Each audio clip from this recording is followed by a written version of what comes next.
বাংলাদেশের সাধারণ নির্বাচনে ভূমিধস বিজয় পেয়েছে তারেক রহমানের নেতৃত্বাধীন বাংলাদেশ জাতীয়তাবাদী দল বিএনপি। এ জয় বাংলাদেশ ভারত সম্পর্কে কোন ধরনের প্রভাব ফেলবে তা নিয়ে ভারতীয় সংবাদ মাধ্যমগুলোতে চলছে বিশ্লেষণ। এসব বিশ্লেষণে বিএনপির বিজয়কে ভারতের জন্য আপাতত স্বস্তির বলে বর্ণনা করা হয়েছে। গণমাধ্যমগুলোর বিভিন্ন প্রতিবেদনে বিএনপির এই জয়কে ভারতের জাতীয় স্বার্থের অনুকূল হিসেবে আখ্যা দেওয়ার পাশাপাশি সম্ভাব্য প্রধানমন্ত্রী ভারত নিয়ে ঠিক কী ধরনের পলিসি নেবেন তা নিয়ে প্রশ্ন তোলা হয়েছে। ভারতীয় গণমাধ্যমের এসব প্রতিবেদনে খালেদা জিয়ার ভারত নীতিকে দেশটির জন্য রীতিমতো উদ্বেগজনক ছিল বলে উল্লেখ করা হয়েছে। তারেক রহমান তার মায়ের নীতি থেকে সরে আসবেন কিনা সেটাই ভারতের সামনে সবচেয়ে বড় প্রশ্ন। তারেক রহমানের নেতৃত্বাধীন বাংলাদেশের আগামী সরকারের সঙ্গে কাজ করা ছাড়া ভারতের সামনে আর কোনো ভালো বিকল্প নেই। মোদী সরকারও তারেক রহমানের সঙ্গে ঘনিষ্ঠভাবে কাজ করার ব্যাপারে ইতিবাচকভাবে আগ্রহ দেখিয়েছে। বিএনপির বিজয়ের ব্যাপারে ভারতীয় সংবাদ মাধ্যম ইন্ডিয়া টুডের এক প্রতিবেদনে বলা হয়, জয়ের পর কাল বিলম্ব না করে তারেক রহমানকে অভিনন্দন জানিয়েছেন ভারতের প্রধানমন্ত্রী নরেন্দ্র মোদী। একে দুদেশের সম্পর্কের ক্ষেত্রে খুবই তাৎপর্যপূর্ণ বলে উল্লেখ করা হয়। এতে বলা হয়, শেখ হাসিনা ক্ষমতাচ্যুত হওয়ার পর দুদেশের সম্পর্কে যে টানাপোড়েন তৈরি হয়েছিল, বাংলাদেশে তারেক রহমানের নেতৃত্বাধীন বিএনপির জয়ে সেই সম্পর্ক পুনর্স্থাপন হতে পারে। প্রতিবেদনে বলা হয়, বাংলাদেশে সংখ্যালঘু হিন্দুদের ওপর কথিত নির্যাতনের অভিযোগ করে আসছে ভারত।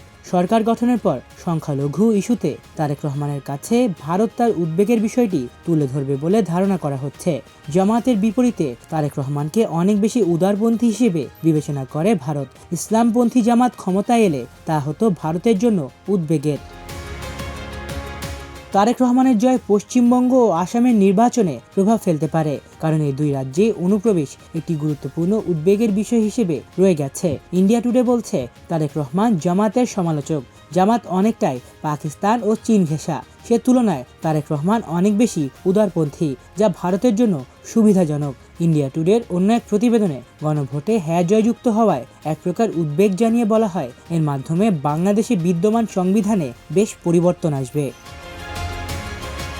তারেক রহমানের জয় ভারতের জন্য কি বার্তা বহন করে শিরোনামে এনডিটিভি বিস্তারিত প্রতিবেদন প্রকাশ করে। প্রতিবেদনে বলা হয়, তারেক রহমান নির্বাচনী প্রচারে তার একটি পরিকল্পনার কথা উল্লেখ করেন। ভারত এখন অপেক্ষায় আছে তারেক রহমানের সেই পরিকল্পনা কি সেটি দেখার জন্য।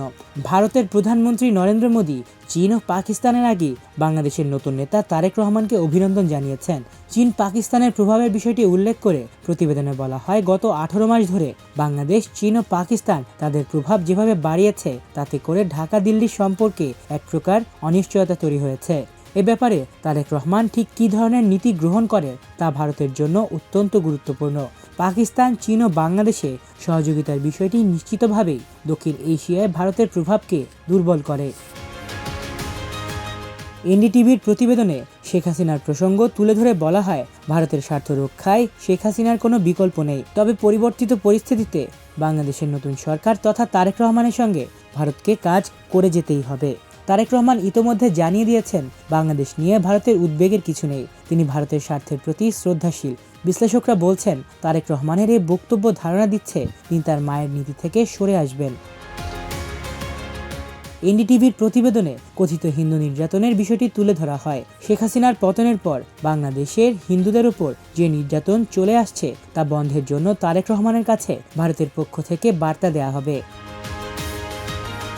ভারতের গণমাধ্যম দ্য হিন্দুর এক প্রতিবেদনে বিএনপির বিজয়কে অত্যন্ত ইতিবাচক আখ্যা দিয়ে বলা হয়েছে, আগামী দিনগুলোতে নিশ্চিতভাবেই দ্বিপক্ষীয় সম্পর্ক আরও শক্তিশালী হবে। প্রতিবেদনে বলা হয়, ভারতের প্রধানমন্ত্রী নরেন্দ্র মোদী তারেক রহমানকে অভিনন্দন জানিয়ে দ্বিপাক্ষিক সম্পর্ক উন্নয়নে যে বার্তা দিয়েছেন, বাংলাদেশের আগামী সরকারও ঠিক একই ধরনের বার্তা দেবে বলে দিল্লির প্রত্যাশা।